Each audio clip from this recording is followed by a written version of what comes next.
everyone, and welcome to another edition of SCTV3. I'm Sam Reed. And I'm Cassie Lynagh. Here's what we have for you tonight.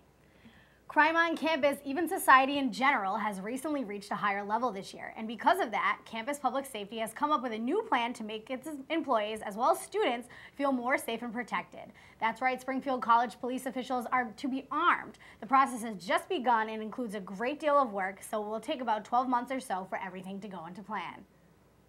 The Vagina Monologues are back at it again, and for its 7th straight year. In case you haven't attended one here on campus, the monologues express different feminine experience in the sexual world.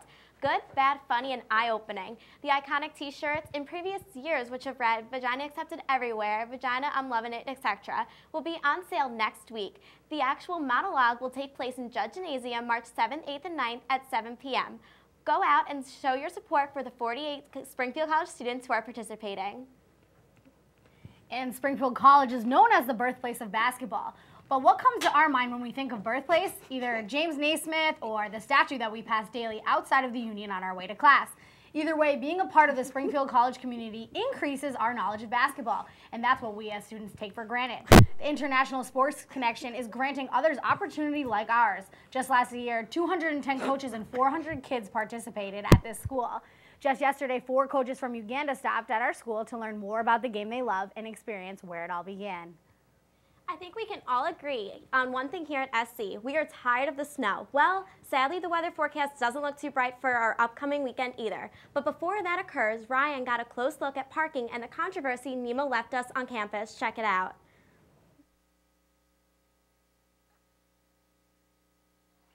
On February 8th, Winter Storm Nemo rolled through the New England area, dumping around 2 feet of snow onto Springfield College. Students were thrilled at first to have a snow day, Friday, and a long weekend, yet a long and tedious cleanup process laid ahead. Students with vehicles on campus had to dig their cars out of the snow, then had to move their cars to lots 5 or 9 behind public safety in order for the lots to be plowed. I had to dig out my car, and it took me about 25 to 30 minutes to dig it out, and the whole process of actually backing it out took another like 5 or so minutes just because my car's not very good in the snow. But it took me about a good hour or so to unshovel my car, so that wasn't fun at all. College did not send out any sort of notification on when and where students had to move their cars, giving it up to fellow students to notify each other. Lots 2 and 6 were plowed Monday, and lot 15 was plowed on Tuesday. Any car that was not moved out of the parking lot was towed.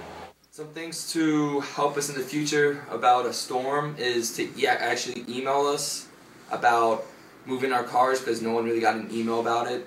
I think the school could do better with snow removal by not having everyone have to move their cars at a certain time, but trying to have them clean them off and get them out for like a short period of time. I feel like they just kind of rushed it into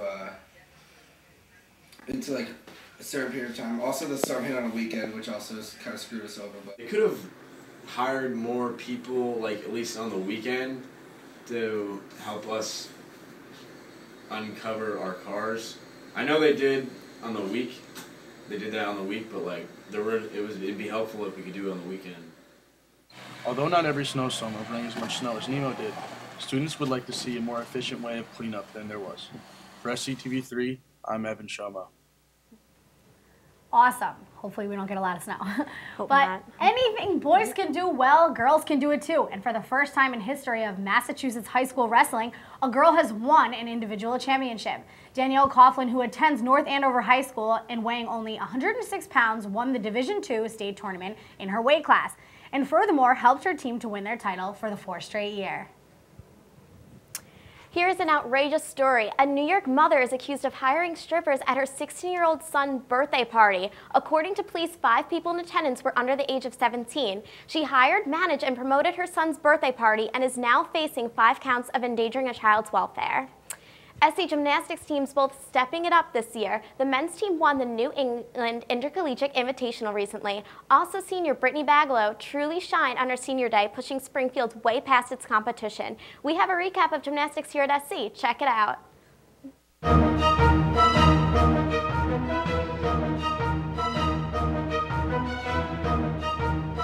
We'll have a pretty good vault set, so that'll be good. And then as long as we stay tight on high bar, we'll have a really good high bar set.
so far. He's on the B team today, but he normally isn't competing, and he's hit all of his events so far.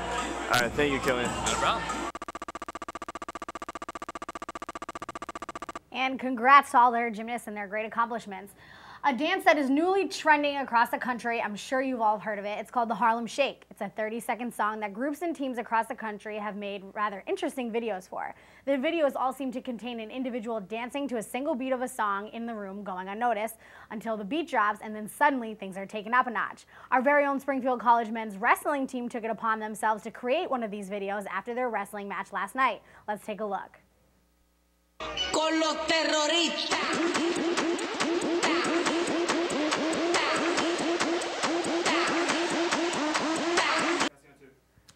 A student at Western New England University died while participating in an intramural basketball game on the Springfield campus Sunday evening. According to university officials, George Papadopoulos, a 20-year-old biomedical engineering student from Hanover, New Hampshire, collapsed during the game, and efforts to revive him were unsuccessful, said David Stass, the university assistant vice president for marketing communications. Our thoughts and prayers are with his family, classmates, and friends at this time.